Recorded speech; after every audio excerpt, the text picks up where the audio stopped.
माँ कहती है बेटा तू सोया नहीं? माँ आपको प्यास लगी थी इसलिए पानी निकाल के इंतजार कर रहा था। मैं सोचा माँ कब जागेगी ताकि मैं पानी पिला दूं, इसलिए मैं सोया नहीं। तो माँ ने कहा कि बेटा पीऊंगी बाद में, पहले वजू का पानी दो। बेटे ने वजू का पानी दिया और पानी से वजू माँ करती है। और माँ ने जब वजू करके जब फजर की नमाज पढ़ती और फारिग होती है तो अल्लाह की बारगाह में ये दुआ करती है, इलाहुल आलमीन मेरा ये बेटा है तेरी रज़ा के खातिर अगर ये खादिम बना है तो एक माँ अपने बेटे के हक में ये दुआ करती है, इसे मखदूम बना दो। कि हम किस नबी का कलमा पढ़ते हैं? वही नबी है, वही नबी है जिनको लोग पत्थर मारे, वही नबी हैं जिनके जिस्म अधर पर लोग कूड़ा करकर फेंका करते थे, वही नबी हैं जिनके जिस्म पर सजदे की हालत में ऊंट की ओझली जो लीद गोबर से भरा था वो डाला गया। न जाने कितने मेरे आका जब अपने घर में तशरीफ लाते तो छोटी बेटी थी, पाक बेटी थी, लाडली बेटी थी, तैयबा ताहिरा सैयदा खातून जन्नत सहरा कहा जाता है। बाप को देखती थी पूरे बाल में धूल पड़ा हुआ है, जिस्म गर्दों गुबार से भरा हुआ है। ये सारा मंजर देखकर फातिमा अबदीदा होती थी, बाप से बगल गिर होकर रोने लगती थी और फातिमा कहती थी अब्बा हुजूर आपने कभी किसी का दिल नहीं दुखाया, अब्बा हुजूर आपने कभी किसी को तकलीफ नहीं दी है, अब्बा हुजूर ये आपके साथ ये कैसा सुलूक लोग कर रहे हैं, कैसा बर्ताव कर रहे हैं। मेरे आका जब सैयदा फातिमा ज़हरा लकड़ी का कंगा लेकर अपने बाप के सर पे जब साफ करती थी धूल को तो मेरे आका बेटी के हाथ पर हाथ रख के फरमाते ऐ बेटी फातिमा तुम भी सब्र करो, तेरा बाप मोहम्मद भी सब्र करता है, देखना एक वक्त आएगा तेरे बाप का लाया हुआ दीन हर घर। वाह वाह वाह वाह, नारे तकबीर, नारे रिसालत, गौसुल आलम कॉन्फ्रेंस, मसलके आला हजरत, फैजान सरकारे मखदूम सिमना, फैजान सरकार ताजुश शरिया। वाह वाह वाह, हम भुला नहीं सकते ये कौन सी उम्मत है, ये कौन से नबी के गुलाम हैं जो अपने आका की कुर्बानी को भुला के आज दुनियादार बन करके बैठे हैं। एक फिक्र नहीं, अजान हो रही है गपशप में लगे हैं, अजान हो रही है न जाने चौराहे पर बैठ के चाय पीने में मशगूल है। ये कौन सी उम्मत है जिस नबी ने हमें जहन्नम से निकाल कर जन्नत के रास्ते पे लाया ताकि हम दुनिया भी कामयाब हो सके और आखिरत में कामयाब हो सके, मगर हमने अपने जिंदगी को न समझा।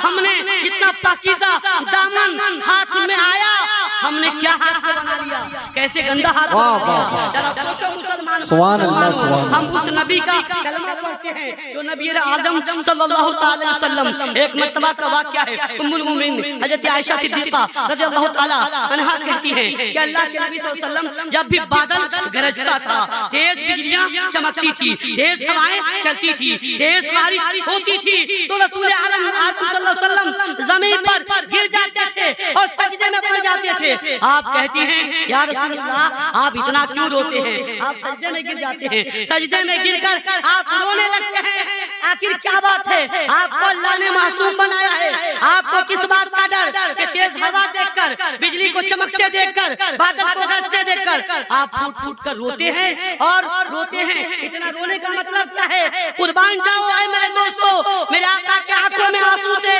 और अल्लाह के नबी ने फरमाया ऐ आयशा जानती हो हमसे पहले जो नबी आए उनकी उम्मती पर अल्लाह ने कैसा कैसा अजाब नाजिल किया और मैं डरता हूँ कि कहीं अल्लाह मेरी उम्मती पर अजाब न नाजिल कर दे, इसलिए मुझे रोना आता है। अल्लाह सोचो मुसलमानों, मेरे आका रात को रोते, दिन को रोते, उम्मती को याद करके, यहाँ तक के सफर में भी रोते, तन्हाई में भी रोते, भीड़ में भी रोते, जब उम्मती की याद आती तब रोते।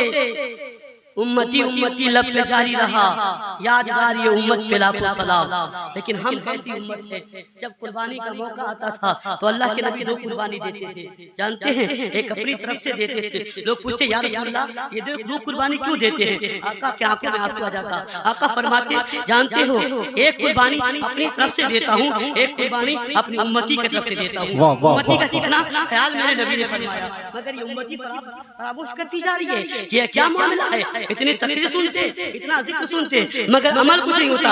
आज मैं आया हूँ तो लोगों की जुबान से अक्सर मैं सुन रहा हूँ, यहाँ जलसा हुआ, वहाँ जलसा हुआ, यहाँ भी जलसा हुआ। लोग एक नई जुबान बोल रहे हैं, क्या जलसा कामयाब हो गया, जलसा कामयाब हो गया, कामयाब हो गया, जलसा कामयाब हो गया।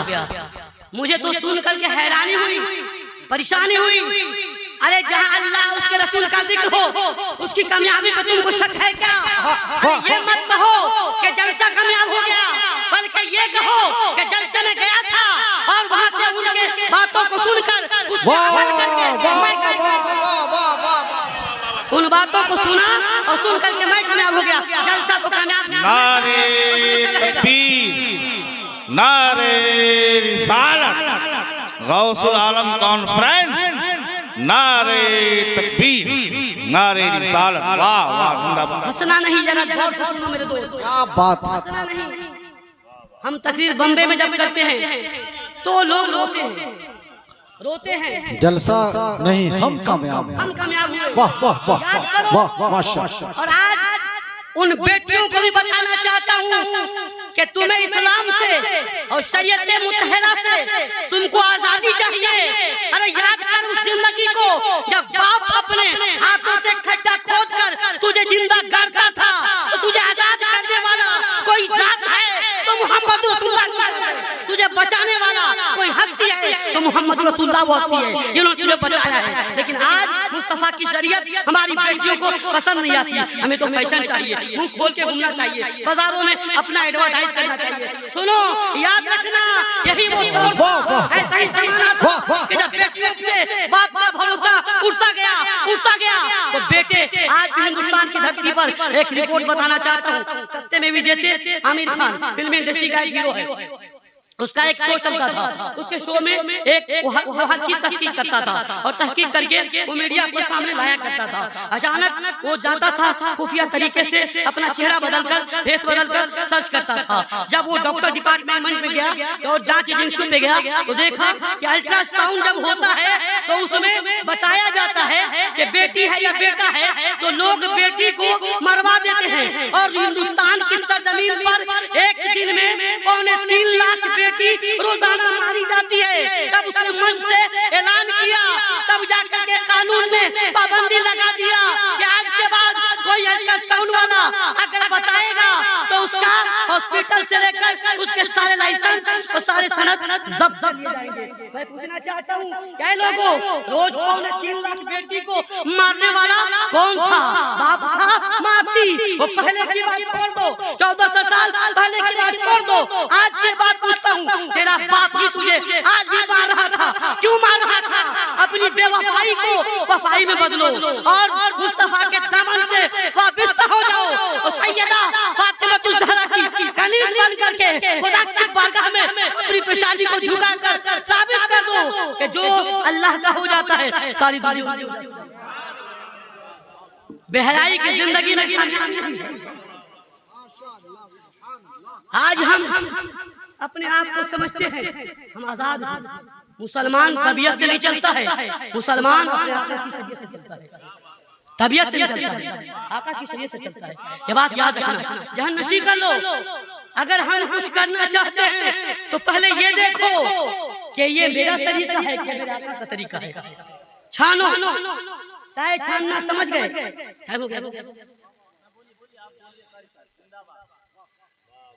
चाय छानना सीख गए, दिल छानना नहीं सीखे। चाय छानना सीख गए, वाह वाह, नहीं सीखे। क्या बात है, दिल में वाह वाह वाह, क्या आ रहा है, सही आ रहा है कि गलत आ रहा है। जिस तरह चाय छानते हो उस तरह दिल इसमें अच्छा आ रहा है या बुरा आ रहा है। एक बात बताऊं, एक छोटा सा बच्चा होता है, आपने बच्चे को देखा होगा ना, छोटा सा बच्चा होता है, जब उसको माँ थप्पड़ मारती है तो आके माँ के गले से लग जाता है, चाहे जितना मारती है माँ के गले से सटता जाता है। बड़ी बहन मारती है, मार खाता है, रोता है, मगर बड़ी बहन से सटते जाता है। बड़ा भाई मारता है, मार खाता है, रोता है, सटते जाता है, नाराज नहीं होता, उफ तक नहीं बोलता, रोते रोते फिर कलेज निकल जाता है। उसका दिल कितना साफ है। बच्चा था, कपड़ा गंदा था, बच्चा था, कपड़ा गंदा था, मगर दिल साफ था। अब बड़ा हो गया तो कपड़ा साफ हो गया, दिल इतना गंदा हो गया, माँ मार दे तो 4-4 दिन माँ से बात नहीं करता है, करती है। कपड़ा कितना साफ हो गया मगर दिल कितना गंदा हो गया। बाप ने थप्पड़ मार दिया तो बाप साख लगा करके घर से बाहर निकला, कई दिन बाप से बात नहीं करता है। बड़ा भाई बोल दिया तो उसके कोई रिश्ते में नहीं जाएंगे, खान पान नहीं रखेंगे। बहन ने बोल दिया रिश्ता रखेंगे। मैं पूछना चाहता हूँ, जब छोटे थे तो दिल तेरा इतना अच्छा था, इतना साफ था, बड़े होकर के कितना दिल गंदा हो गया कि तुम गंदे को समझ नहीं पा रहे हो। इस गंदगी को कब समझोगे? इसीलिए कहता हूँ कि चाय छानना सीख गए, दिल भी छानना सीख जाओ कि दिल में कौन सी गंदगी है, कौन सी खलासत भरी है। मेरे दोस्त, ये जिंदगी में ये बात बड़ी अहम जरूरत है कि अपने अंदर मुझ जैसा नाचीज आदमी, कमतर आदमी, मैं कोई बड़ा आलिम, बड़ा आदमी नहीं, लेकिन जब मैं मुंबई की सरजमीन पे पहुंचा तो मुझे लगा कि मुझे दीन की खिदमत करनी चाहिए। और मुंबई की सरजमीन पर वल्लाह मैं आपके सामने ये बात रख रहा हूँ, अपने अशात के लिए नहीं, मैंने 2 मस्जिदों की बुनियाद रखी अपने रब के फजल से, अपने रब के करम से, और 2 मस्जिद मुंबई में मेरे हाथ से उसका नाम भी मैंने रखा और बनवाया मस्जिद। जब मुझे ख्याल आया, कोई लोग कहते थे कि यहाँ के लिए कुछ नहीं करते हैं, तो मैंने 13 कट्ठा जमीन लेकर के रजिस्ट्रेशन कराया और जामे जमात राबिया बसरिया की बुनियाद रखा। मैं नहीं देखा मैं कितना छोटा हूँ, क्या हूँ, क्या करता हूँ। वाह वाह वाह वाह। आलिम जो होता है ना, वो अपने लिए नहीं जीता है, अपने आका के दीन के लिए जीता है। उनका साथ दो। तुम्हें लगता है कि वो बन ठन के नहीं घूमता है, वो घूमता है तो आका की मोहब्बत में घूमता है। तुम्हारे समझने का फेर है, कोई कुछ देखता है, कोई कुछ देखता है, ये देखने का फेर है। बताना मेरा मकसद ये है कि आप अपने आप को बदलो। आज हम जलसे से आते हैं तो ये नहीं सोच के जाएंगे कि जलसा कामयाब हुआ कि नहीं हुआ, ये सोचो कि हम कामयाब हुए कि नहीं हुए। हमें बात समझ में आई कि नहीं आई। लोग क्या क्या कहते हैं, क्या क्या बोलते हैं, क्या क्या समझते हैं। आज जिंदगी में सबसे अहम जरूरत किस बात की है, सबसे अहम क्या चीज की कि हर मुसलमान अपने अंदर एक इस्लाह पैदा करे, मस्जिद को आबाद करे, अल्लाह के घर को आबाद करे। नारे तकबीर, नारे रिसालत, उलमाए अहले सुन्नत। आप हजरात भी खड़े हो जाएं, आप हजरात भी खड़े हो जाएं, बुजुर्ग उलमाए किराम, सुभान अल्लाह। नारे रिसालत, माशाअल्लाह। गौसुल आलम कॉन्फ्रेंस,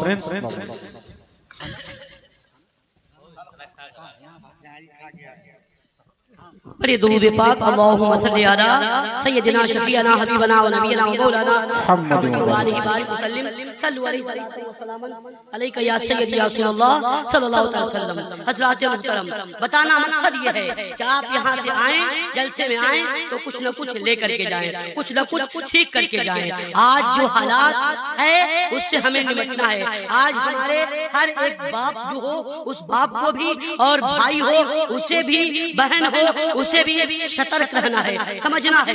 आज इज्जत आबरू पे डाका डालने वाली न जाने तंजीमें किस तरह से हमारे ऊपर नजरें बिछाई हुई हैं। हमें अपने आप को बचाना है, हमें अपने माहौल पे नजर रखना है, और हमें हमेशा सतर्क भी रहना है। आज न संभलोगे तो मिट जाओगे। ऐ हिंदू मुसलमानों, तुम्हारी दास्तान तक न मिलेगी दास्तानों में। ये हमारे लिए जो पहले वालों ने, बुजुर्गों ने जो कह दिया है, वो यकीनन आज हमारी जिंदगी पे सेट हो जाता है। वो अंधेरा ही भला था कि कदम राह पर थे, रोशनी लाई कहाँ खींच के मंजिल से मुझे। आज बताना मकसद मेरा ये है कि जरा मैं एक बात आपको लेके बताना चाहता हूँ। क्या समझने की बात है, इंसान आज ये होता है कि आज अगर बात अगर आपको अच्छी लगे या बुरी लगे, मैं माफी चाहता हूँ, आपसे बोलना चाहता हूँ। आज लोग पीर मुरीद हो रहे हैं, अल्हम्दुलिल्लाह, अच्छा पीर है, अच्छी बात है।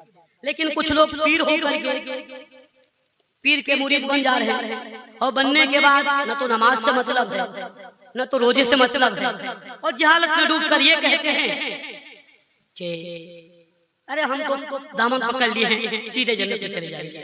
मैं पूछना चाहता हूँ, जो कॉन्फिडेंस आपके पास है, हजरत अबू बकर सिद्दीक मोहम्मद मुस्तफा के हाथों पे बैठे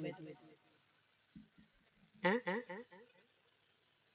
अशरे मुबशरा में से थे, हजरत उमर फारूक आजम अशरे मुबशरा में से, रात दिन रोते थे कि नहीं रोते थे, चेहरे पर आंसू के निशानात आ गए, रोने से, अल्लाह के खौफ से रोने से। ठीक है, सब कुछ अच्छा है, मोहब्बत है, लेकिन अपने रब का नाफरमान मत बनिए। पीर का फरमा बरदार उसी वक्त कहलाएंगे जब अपने अल्लाह उसके रसूल के आता हो तो फरमा बरदारी करें। वो आप पे फर्ज है, उसको अदा कीजिए। और आप इस तरह न करें कि नमाज का वक्त हुआ है आप नमाज नहीं पढ़े। कोई हमारी बहन सोचती है कि नमाज का वक्त है, हम नमाज ना पढ़े। याद रखना, अल्लाह की बारगाह में सबसे पहले नमाज की पूछो। आज नमाज के ऊपर मौलाना कोई तकरीर बोल दे तो लोगों को लगता है ये मौजू गलत बराबर मौजू, दिल को नहीं भाता, दिल को नहीं जचता है। जबकि नमाज मेरे आका की आंखों की ठंडक, नमाज मोमिनों की मिराज है। मेरे आका ने फरमाया नमाज दीन का सुकून है। जिसने नमाज पढ़ा उसने दीन को बचाया, और जिसने नमाज छोड़ दिया उसने दीन का सुकून ढा दिया। लेकिन हम इसको हल्के में लेते हैं, जो फर्ज है उसको हल्के में। शायद होता है ऐसा कि आज फातिहा न हुआ तो घर में सारी औरतों के अंदर खलबली मच जाती है, आज फातिहा नहीं हुआ, लेकिन सुबह से लेकर के शाम तक, शाम से लेकर सुबह तक 5 वक्त की नमाज छूट गई है, उस पर किसी के अंदर खलबली नहीं मचती कि मेरी नमाज छूट गई। इस पर कोई फिक्र नहीं, कोई चिंता नहीं है। सैयदा फातिमा की जिंदगी उठा के पढ़ो, जरा देख लो उनकी जिंदगी। ऐ मेरी माँ और बहनों, आप भी पढ़ो, अपने बच्चियों को भी पढ़ाओ, इल्म दीन सिखाओ। पढ़ेंगे सीखेंगे तभी जाके कामयाब होंगे। एक बात मैं आपको बताऊं कि मुंबई की सरजमीन पर 350 साल पहले की बात है। आज के तारीख में पानी वगैरह का तो बड़ा अच्छा इंतजाम है, घर घर पानी पहुंच जाता है। लेकिन आज से 350 साल पहले न तो लाइट न पानी, कुछ भी नहीं था। पूरा साइड से चारों तरफ समंदर ही समंदर, अंधेरा ही अंधेरा।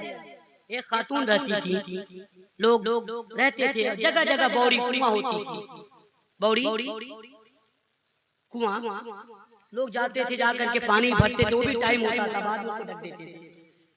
एक खातून जिनकी नियत थी कि अल्लाह ताला मुझे अगर एक बेटा देगा तो मैं उसको आलिम दीन बनाऊंगा। आज तो लोग सोचते हैं, आज बाप भी सोचता है, माँ भी सोचती है कि मेरे घर में अगर बेटा पैदा होगा तो इंजीनियर बनाएगा, सऊदी अरब जाएगा तो बहुत कमा के लाएगा। लेकिन जरा देखिए, उस्मान ने क्या सोचा कि मेरे घर में बेटा पैदा होगा तो मैं उसे आलिम दीन बनाऊंगा। अल्लाह के करम से घर में बेटा पैदा हुआ। उस बम्बई की खातून ने उस बच्चे को मदरसे में डाल दिया।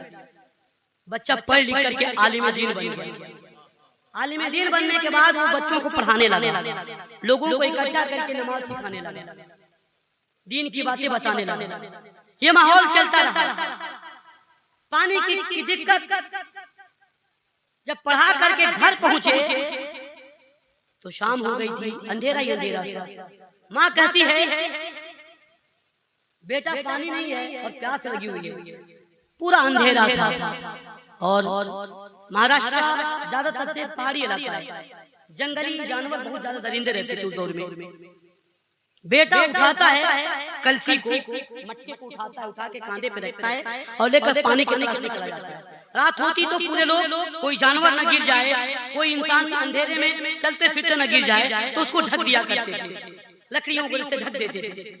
चलते चलते देखते देखते गए, जाने के बाद एक जगह देखे कि कुछ लोग पानी भर रहे थे। आपने कहा मुझे भी पानी की दिक्कत है, परेशानी है, मैं आया हूँ, कुछ पानी मिलेगा क्या? पानी दे दिया गया। वो आलिम दीन जवान लेकर के पानी लेकर के आया तो क्या देखता है कि माँ सो चुकी है। पानी लेकर आया तो देखता है कि माँ सो चुकी है। अब पानी को रख देते, कुछ पानी कलसी से मटके से निकालते हैं और निकाल करके एक गिलास में रख करके इंतजार करते हैं, सोऊंगा नहीं, माँ उठेगी तो पानी पिलाऊंगा, माँ उठेगी तो पानी पिलाऊंगा। सुबह का वक्त हुआ, वक्त के हिसाब से, जैसे हमारी तरह नहीं, वो लोग टाइम पे सोते थे और फजर के वक्त टाइम पे जाते थे। आज हम आधी रात तक मोबाइल चलाते हैं और जब फजर बीत जाता है, 7 बजता है, सूरज निकलता है, तब हम घर के दरवाजा खोल के निकलते हैं। आज मुसलमान ये वक्त बना लिया, हर मुसलमान को नहीं करे, लेकिन बहुत सारे आज मुसलमान ऐसे ही कर रहे हैं। किया ऐसा, बैठ गए पानी लेकर, माँ का जब माँ ने आँख खोला तो क्या देखती है कि बेटा ठंड में वैसे बैठा हुआ है, कांप रहा है, पानी लेकर बैठा है। माँ कहती है बेटा तू सोया नहीं? माँ आपको प्यास लगी थी इसलिए पानी निकाल के इंतजार कर रहा था। मैं सोचा माँ कब जागेगी ताकि मैं पानी पिला दूं, इसलिए मैं सोया नहीं। तो माँ ने कहा कि बेटा पीऊंगी बाद में, पहले वजू का पानी दो। बेटे ने वजू का पानी दिया और पानी से वजू माँ करती है। और माँ ने जब वजू करके जब फजर की नमाज पढ़ती और फारिग होती है तो अल्लाह की बारगाह में ये दुआ करती है, इलाहुल आलमीन मेरा ये बेटा है, तेरी रज़ा के खातिर अगर ये खादिम बना है तो एक माँ अपने बेटे के हक में ये दुआ करती है, इसे मखदूम बना दे। अल्लाह का फजल हुआ, माँ की दुआ लगी। आज कुतुबे कोकन सुल्तान मखदूम महिमी के नाम से इतना मशहूर हुए कि बम्बई के सर जमीन पर लेटे हैं, चाहे वो बच्चन हो, चाहे कोई सेठ हो, चाहे कोई हो, जो भी हो, उस कुतुबे कोकन सुल्तान मखदूम महिमी के आस्थाने पर बैठ करके अपने दिलों को सुकून हासिल करता है। हमने बड़े बड़े सेठों को देखा है, बड़े बड़े हीरो को देखा है, वहाँ आकर बैठते हैं, पूछा जाता है ये तो बड़े पैसे वाले हैं, इनके लिए तो बड़ी बड़ी 5 स्टार होटल बुक है, लेकिन यहाँ क्यों आते हैं? तो जवाब मिलता है जब कहीं सुकून नहीं मिलता है तो हम लोग यहीं आके बैठते हैं, यहाँ सुकून मिलता है। मैं पूछना चाहता हूँ क्या लोगों, वो आलिम दीन माँ की दुआ लेकर कुतुबे कोकन सुल्तान मखदूम महिमी बन गए और आज हम माँ की बददुआ लेकर जलीलो खार हो रहे हैं, गली गली मारे जा रहे हैं। बाप की बददुआ लेकर गली गली जलीलो खार हो रहे हैं, मारे जा रहे हैं। इसलिए ऐ मेरे दोस्तों, ऐ मेरे अजीज साथियों, मेरा बताना मकसद है, मैं तकरीर की नियत से नहीं आया हूँ, मैं आपको कुछ बातें बताने की नियत से आया हूँ कि मेरे आका सलातो तस्लीम कितना दुख उठाए, कितनी तकलीफ उठाए। मेरे आका के तरीके पर जो आका का चेहरा देख करके जो चला उसे सहाबी रसूल कहते हैं। उन्होंने कैसी जिंदगी गुजारी, औलिया अल्लाह ने कैसी जिंदगी गुजारी। आज गौसुल आलम के नाम से, कॉन्फ्रेंस के नाम से जो इलाज जलसा रखा गया है, जरा सोचिए ये किसलिए रखा जाता है? ताकि हम इकट्ठा होकर के अपने बुजुर्गों की तारीख को जो बोला जाए उसे समझ करके उस पर अमल करें, उनकी जिंदगी को अपनी जिंदगी में शामिल करें ताकि चलना सीखे, उसी राह पर हम चलना सीखे, अपनी जिंदगी को संवारें, बचाएं। लेकिन आज बड़ा अफसोस के साथ, बड़ी अफसोस के साथ मैं ये बात कह रहा हूँ, हम कितनी तकलीफ सुनते हैं, कितने जलसे में जाते हैं, जाने के बाद भी हमारा हाल ये है कि आज हम न तो अपने आका इस्लाम की सुन्नत को पहचान पाए। आज लोगों को इतना मालूम नहीं, पढ़ाई की बात तो कह लीजिए, आज हमने अपने बच्चों को इतना पढ़ा दिया है, इतना पढ़ा दिया है, जो पढ़ाई हम पर फर्ज नहीं थी उस पढ़ाई को इतना पढ़ा दिया कि अंग्रेजों को बैठकर पढ़ाने के लायक बन गए, अंग्रेजों को पढ़ाने के लायक बन गए। मगर जो पढ़ाई हम पर फर्ज है उस पढ़ाई को इतना भी नहीं पढ़ा पाए कि बच्चा या बच्ची अपने माँ बाप को जनाजे का गुस्ल दे सके, माँ बाप को इस लायक भी ना बन पाए। आज हम घर में कोई मर जाता है तो औलाद इस लायक भी नहीं है कि उनके लिए दुआएं मग़फ़िरत कर सके। जनाजे में खड़ा है, आलिम दीन ने अल्लाहु अकबर कह के हाथ बांधे, ये आजू बाजू देख रहा है क्या पढ़ना है, मुंह तक रहा है, गिन करके अगर मेरी बात बुरी लगे तो आप सर्वे करके देखिएगा जनाजे में कितने लोग खड़े हैं जिनको कुछ नहीं आता। चंद लोगों को आता है, बाकी क्या पढ़ना है क्या नहीं, बस खड़े हो गए, हाथ बांध के खड़ा हो जाना कमाल नहीं है मेरे दोस्त। सीखोगे कब सीखोगे? दुनिया की सारी किताबें पढ़ डाले, अगर उन किताबों को रखा जाए तो अलमारी नहीं कमरा भर जाएगा। एक अल्लाह का कुरान इतना भारी पड़ा कि इतना भी नहीं पढ़ पाए कि माँ बाप के हक में मग़फ़िरत की दुआ कर सको। और कहते हैं मैं बहुत पढ़ा हूँ, मेरे पास बहुत डिग्री है, बहुत सनद है। क्या डिग्री है, क्या सनद है? इसको सनद कहते हैं, इसको डिग्री कहते हैं। क्या काम आएगा? आज बहुत जरूरी है ऐ लोगों अपने बच्चों को पढ़ाओ सिखाओ। अल्लाह ताला की बारगाह में दुआ है कि रब्बे कदीर हमें और आपको इन सारी बातों पे अमल करने की तौफीक और रफ़ीक अता फरमाए। इसमें कोई किस्म की गलती हुई हो अल्लाह ताला अपने फजल करम से अपनी अता से अपनी मेहरबानी से माफ फरमाए। कलमा पढ़ते हैं अशहदु अल्ला इलाहा इल्लल्लाह वहदहु ला शरीका लह व अशहदु अन्ना मुहम्मदन अब्दुहु व रसूलुहु ला इलाहा इल्लल्लाह मुहम्मदुर रसूलुल्लाह सल्लल्लाहु अलैहि वसल्लम।